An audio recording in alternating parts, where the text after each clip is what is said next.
Intego ya gatanu. Waremewe umuhamagaro. Imbuto z'umukiranutsi ni igiti cy'ubugingo, kandi umunyabwenge agarura imitima. Imigani igice cya 11 umurongo wa 30. Umunsi wa 36. Waremewe kujyana ubutumwa. Uko wantumye mu isi, nanjye niko nabatumye mu isi. Yohana igice cya 17 umurongo wa 18. Ikiza mbere y'ibindi kuri jye ni ugusohoza ubutumwa nahawe, nkarangiza umurimo nahawe n'umwami Yesu. Ibyakozwe n'intumwa igice cya 20 umurongo wa 24. Waremewe kujyana ubutumwa. Imana irimo gukora mu isi kandi ishaka kuyisanga ugafatanya nayo. Uwo murimo nibwo butumwa washinzwe. Imana ishaka kugira umurimo mu mubiri wa Kristo, ariko ukajyana n'ubutumwa mu isi. Umurimo wawe ni ibyo ukorera bizeye, ariko ubutumwa ni ugushyira abatizera. Gusohoza ubutumwa mu isi niyo ntego ya gatanu Imana yari ifite ikuremo. Ubutumwa bw'ubuzima bwawe ufatanyije n'abandi, ariko harimo n'ibyo wihariye. Igice kimwe ni inshingano ihuriyeho n'abandi ba Kristo, ikindi gice ni umurimo wihariye. Ibyo bice byombi tugiye kubisesengura mu bice bikurikira. Ijambo ry'Icyongereza mission mu Kinyarwanda mission ariryo ryavuyeho iry'Ikinyarwanda missionnaire riva ku ijambo ry'Ikilatini rivuga kohereza. Kuba umukristo rero birimo no kuba umuntu woherejwe mu isi nk'uhagarariye Kristo. Yesu yaravuze ati, uko data yantumye niko nanjye mbatumye. Yesu yari asobanukiwe neza ubutumwa bw'ubuzima bwe ku isi. Afite imyaka 12 yaravuze ati, nkwiriye kuba mu bya data. Imyaka 21 nyuma yaho, ubwo yasambaga ku musaraba aravuga ati, byose birarangiye. Nk'ibifuniko by'igitabo, izo nteruro zombi zikikije intangiriro n'iherezo ry'ubuzima bwakoreshejwe neza. Ubuzima bufite intego. Yesu yasohoje ubutumwa se yari yaramuhaye. Ubutumwa Yesu yari afite ari hano ku isi, ubu nitwe twabusigaranye kuko turi umubiri wa Kristo. Ibyo yakoraga akiri mu mubiri nitwe tugomba kubikomeza kuko turi itorero, umubiri we mu mwuka. Ubwo butumwa rero ni ubuhe? Ni ukugeza abantu ku Mana. Bibiliya iravuga ngo Kristo yiyunze natwe, arangije aduha ubutumwa bwo kubwira abandi ngo nabo biyunge nawe. Imana ishaka gucungura abantu ikabakura mu bubata bwa Satani, maze ikiyunga nabo kugira ngo dushobore gusohoza za ntego 5 yaturemeye, arizo kuyikunda, kuba mu muryango wayo, guhinduka tugasa nayo, kuyikorera no kubwira abandi ibyayo. Iyo tumaze kuba bayo, Imana iradukoresha kugira ngo igere ku bandi. Iradukiza yarangiza ikadutuma. Bibiliya iravuga ngo twatumwe kuvuga mu cyimbo cya Kristo. Turi intumwa z'urukundo n'imigambi y'Imana kuba ari mu isi. Agaciro k'ubutumwa wahawe. Gusohoza inshingano yawe yo kuvuga ubutumwa ni kimwe mu by'ingenzi biranga ubuzima buhesha Imana icyubahiro. Bibiliya iduha impamvu nyinshi zitwereka ko gusohoza ubutumwa wahawe ari ingenzi. Icya mbere, gusohoza ubutumwa wahawe ni ugukomeza umurimo wa Yesu ku isi.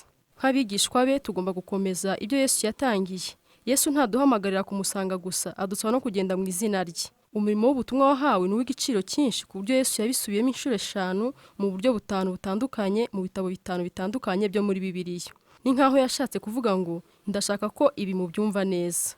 Uzasome witonze izo nshuro 5 Yesu yatanze iyo nshingano, uzahita umenya ibigize umurimo wo gukwiza ubutumwa wahawe, igihe cyo kuwukora, aho kuwukorera, impamvu ugomba kuwukora n'uburyo bwo kuwukora. Mu nshingano iruta izindi Yesu yagize ati, mujye mu bantu bo mu mahanga yose, mubahindura abigishwa banjye, mubabatize mu izina rya Data wa twese, Umwana n'Umwuka wera, kandi mubigishe gukora ibyo nababwiye byose.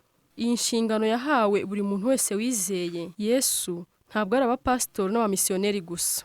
Iyo ni inshingano yawe wahawe na Yesu, ntabwo ari umurimo ushobora gukora igihe ubishatse.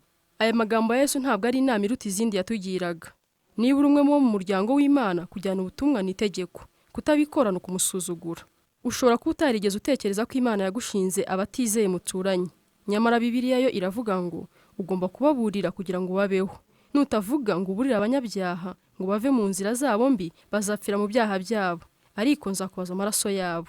Ushobora kuba ari wowe mu Kristo wenyine abantu bamwe bamenye, niyo mpamvu wahawe ubutumwa bwo kubamenyesha Kristo. Iya kabiri, kujyana ubutumwa ni umurimo w'icyubahiro. Nubwo ni inshingano ikomeye cyane, ariko ni icyubahiro gikomeye kuba umuntu ukoreshwa n'Imana. Pawulo yabivuze neza aho agira ati, Imana yaduhaye icyubahiro gikomeye cyo kuburira abantu bose ngo baze mu mbabazi zayo biyunge nayo. Umurimo wawe wo kujyana ubutumwa urimo ibintu bibiri by'icyubahiro, gukorana n'Imana no guhagararira Imana. Pawulo atwita abafasha bayo, aho avuga ngo dukorana nayo. Yesu yaturonkeye agakiza, adushyira mu muryango we, aduha umwuka we, arangije aduhindura abakozi be mu isi. Mbega icyubahiro! Bibiliya iravuga ngo turabavugizi ba Kristo. Imana ivugira muri twe, yinginga abagabo n'abagore ngo bafashe hasi batandukanya, bityo binjire mu murimo wo gutunganya imibanire yabo. ubu turababwira mu cyimbo cya Kristo ubwe, muhinduke inshuti z'Imana. Icya gatatu, kubwira abandi uburyo babona ubugingo buhoraho nicyo kintu cyiza ushobora kubakorera. Umuturanyi wawe aramutse arwaye kanseri cyangwa arwaye sida kandi ukabuza umuti uvura izo ndwara ariko ukicecekera, wabarwa mu bicanyi kuko kutamumenyesha icyari gukiza ubuzima bwe. Ni bibi kurutaho iyo ubigize ibanga, ntubwire abandi icyo bakora ngo bababarirwe, ngo bagire intego, amahoro n'ubuzima buhoraho. Dufite inkuru iruta izindi zose ku isi, kandi kuyibwira abandi nibwo bugira neza ushobora kugaragariza umuntu uwo ari we wese. Ikibazo kimwe abantu bamaze igihe mu Bukristo bagira ni uko bibagiwe ukuntu ubuzima butarimo Kristo butagira ibyiringiro. Tugomba gukora twibuka ko niyo abantu bagaragara banezerewe cyangwa byose byarabahiriye, iyo badafite Kristo baba barazimiye, nta byiringiro bafite, kandi bakaba bari mu nzira ibajyana kure aho batazabana n'Imana ubuziraherezo. Bibiliya iravuga ngo Yesu wenyine niwe ushobora guha abantu agakiza. Buri muntu akeneye Yesu. Icya kane, umurimo wawe wo kuvuga ubutumwa ufite agaciro kazagera no mu bugingo buhoraho. Ni umurimo uzagira ingaruka ku mibereho y'iteka y'abantu benshi, niyo mpamvu uwo murimo ufite agaciro karuta k'indi mirimo yose cyangwa ikindi cyose wageraho mu buzima cyangwa indi ntego wakwiha ukayigeraho igihe cy'ubuzima bwawe hano ku isi. Imbuto z'umurimo wawe wo kuvuga ubutumwa zizahoraho iteka, imbuto z'akazi kawe ntabwo zizahoraho. Nta kintu na kimwe ukora kizigera kigira agaciro nko gufasha abantu kugirana ubusabane n'Imana. Niyo mpamvu tugomba gukora uyu murimo tutazarira. Yesu yaravuze ati, twese tugomba gukora vuba imirimo uwantumye yaduhaye, kuko hasigaye igihe gito mbere y'uko ijoro rigwa, imirimo yose igahagarara. Amasaha yo gusohoza inshingano yawe yo kujyana ubutumwa arimo arahita. Ntiwongere gutinda n'undi munsi n'umwe. Ihutire gutangira umurimo wawe wo kugeza ubutumwa ku bandi none. Tuzagira ibihe bidashira byo kwishimana n'abo tuzaba twaragejeje kuri Yesu, ariko iminsi dufite yo kubagezaho ubutumwa irabaze. Ni iminsi yo kubaho kwacu gusa. Ibi ntibivuga ko ugomba kureka umurimo wawe ngo ube umuvugabutumwa wabigize umwuga. Imana ishaka kubwira abandi inkuru nziza aho uri. Niba uri umunyeshuri, umubyeyi, nyina w'abana, umwarimu w'ishuri ry'incuke, umucuruzi, umuyobozi w'ikigo cyangwa ikindi cyose waba ukora, ugomba guhora ureba abantu Imana ishyira mu nzira yawe, bityo ikabigukingurira urugi rwo kubagezaho ubutumwa bwiza. Icya gatanu, umurimo wo gukwiza ubutumwa uha agaciro ubuzima bwawe. William James yaravuze ngo uburyo bwiza bwo gukoresha iminsi yo kubaho kwawe ni ukuyikoresha ikintu kizasigara igihe utakiriho. Mu by'ukuri ubwami bw'Imana bwonyine nibwo buzahoraho iteka. Ibindi byose amaherezo bizashiraho. Niyo mpamvu tugomba kugira ubuzima bufite intego, ubuzima bweguriwe guhimbaza Imana, ubusabane n'abandi, gukura mu mwuka, gukorera Imana no kubwiriza ubutumwa tugasohoza umuhamagaro wacu ku isi. Imbuto z'iyo mirimo zo zizahoraho iteka ryose. Nudashobora gusohoza umurimo Imana yaguhaye hano ku isi, uzaba warapfushije ubusa iminsi Imana yaguhaye kubaho hano ku isi. Pawulo yaravuze ngo ubuzima bwanjye nta gaciro bufite keretse iyo mbukoresheje ngo nsohoze umurimo nahawe n'Umwami wacu Yesu, umurimo wo kuvuga ubutumwa bwiza bw'ubugiraneza n'urukundo bitangaje by'Imana yacu. Hari abantu hano ku isi batazagira undi ubagezaho ubutumwa uretse wowe, kubera aho uba n'icyo Imana yaguhaye kuba cyo. Umuntu umwe wenyine najya mu ijuru kubera wowe, iminsi yo kubaho kwawe izaba yaragize umumaro mu buzima bw'iteka. Utangire wubura amaso, urebe aho Imana yakohereje kuvuga ubutumwa, maze ujye usenga uti, Mana, ninde wanshyize mu nzira yanjye ngo mubwire ibya Yesu? Icya gatandatu, gahunda y'Imana yo gushyiraho iherezo ku mateka y'isi ijyanye n'uburyo tuzarangiza umurimo wacu wo kuvuga ubutumwa. Uyu munsi usanga abantu benshi bashishikariye kumenya ibyo kugaruka kwa Yesu n'imperuka y'isi. Ibyo bizaba ryari? Igihe gito mbere y'uko asubira mu ijuru, abigishwa ba Yesu bamubajije icyo kibazo, kandi igisubizo yabahaye kiduhishurira byinshi. Yarababwiye ati, ibyo si ibyanyu kumenya iby'iminsi cyangwa ibihe Data yagennye. Icyakora muzahabwa imbaraga Umwuka Wera nabamanukira, kandi muzaba abagabo bo kumpamya i Yerusalemu n'i Yudaya yose n'i Samariya no kugeza ku mpera y'isi. Abigishwa bo bashaka kwivugira ku by'ubuhanuzi, Yesu ahita abagarura ku ivugabutumwa. Yashakaga ko bashyira imbaraga zabo ku murimo bahawe wo kubwira ubutumwa bari mu isi. Ni nkaho yababwiye mu yandi magambo ati, ibyerekeye kugaruka kwanjye byose ntabwo bibareba. Ikibareba ni umurimo wo kujyana ubutumwa nabasigiye. Ibyo aba ari byo mwitaho. Kujya impaka z'urudaca ku gihe cyeruye cyo kugaruka kwa Kristo ni uguta igihe, kuko Yesu ubwe yarivugiye ati, ariko uwo munsi n'iyo saha ntawe ubizi, naho baba abamarayika bo mu ijuru cyangwa umwana, keretse Data wenyine. Ubwo Yesu ubwe yivugiye ko atazi uwo munsi n'iyo saha, kuki wakwigora ugerageza kubimenya? Ariko hari kimwe tuzi tudashidikanya, Yesu ntazagaruka mbere y'uko buri muntu wese Imana ishaka ko yumva ubutumwa bwiza atari yabwumva. Yesu yaravuze ngo ubutumwa bwiza bw'ubwami bw'Imana buzigishwa mu mahanga yose ku isi, nibwo imperuka izahera ko izi. Niba ushaka ko Yesu aza atebutse, wihatire kurangiza umurimo wawe wo kuvuga ubutumwa aho gukoresha igihe cyawe ushaka gusobanura ubuhanuzi.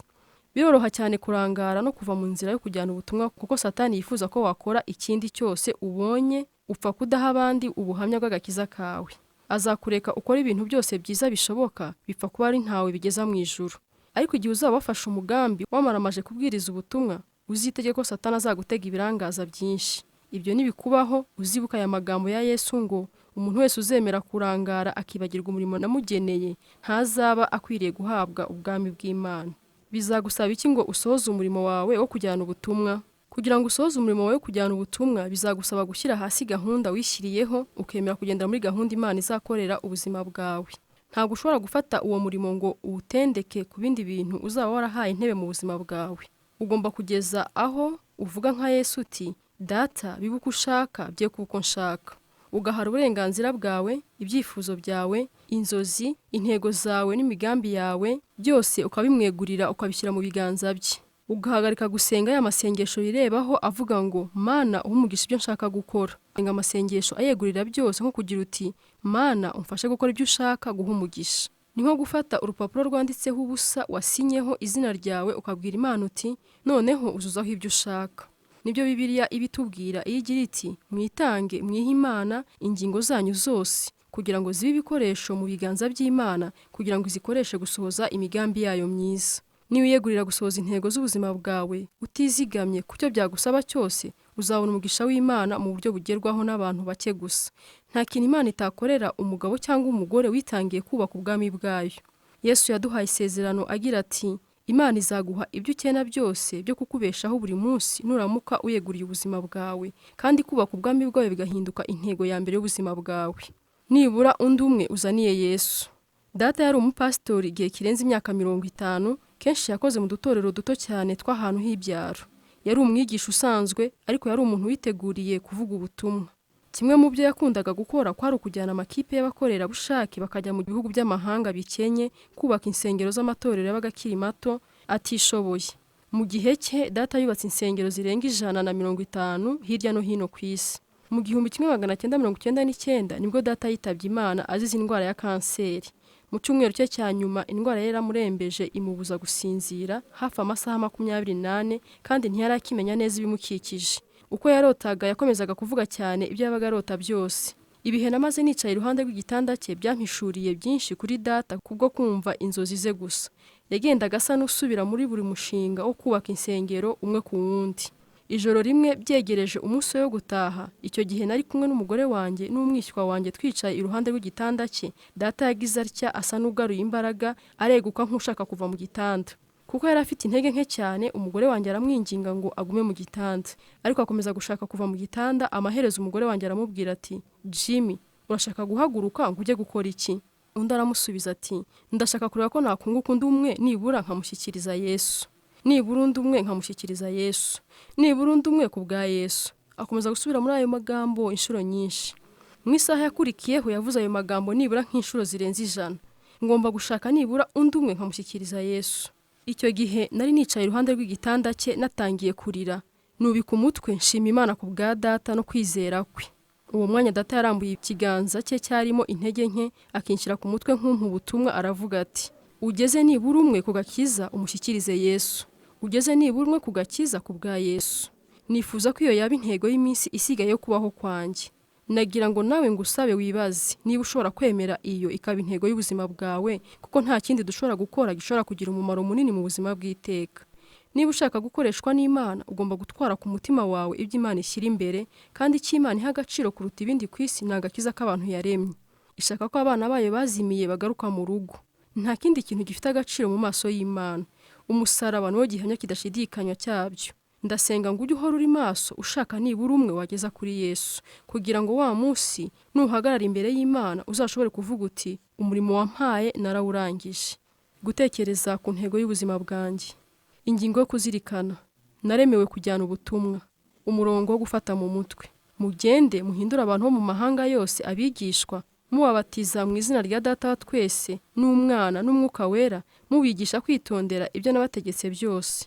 Kandi dore ndi kumwe namwe iminsi yose kugeza ku mperuka y'isi. Matayo igice cya 28 umurongo wa 19 kugeza kwa 20.